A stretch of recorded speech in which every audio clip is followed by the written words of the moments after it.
So here's three more examples where x has already been given to you, x, y, and z, and we're going to be solving for the missing side. It says to leave it in simplest radical form, but we're just going to leave it as a decimal. So if you notice in the first example here, we have x, 7, and 10. And if you look at x and 7, they are both, we put the plus here, we can say that x squared plus 7 squared equals 10 squared. I'm going to come back to that in a second. If we look at the next example, if I put the plus at the right angle here, I can say 12 squared plus y squared equals 16 squared.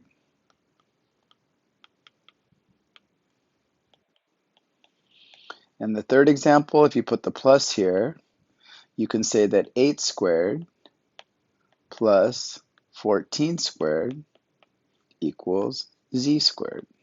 So if you just use that little strategy there, always put the plus at the right angle. It doesn't matter which way the triangle is turned, you'll always be able to set up your equation.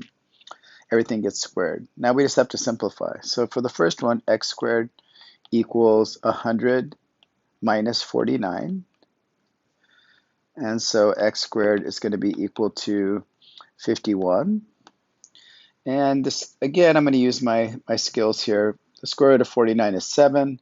So the square root of 51 is probably going to be somewhere around 7.1. I'm just going to estimate on that.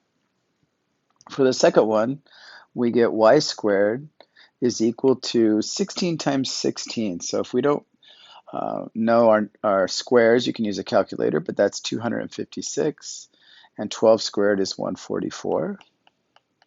And so let me show you something cool. Calculator, I can do 16 squared minus 12 squared, and I end up with 112. And then I can take the square root of that, and I end up getting 10.58. So that was 112.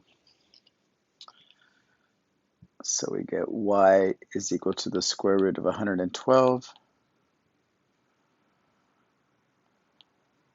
which was 10.58.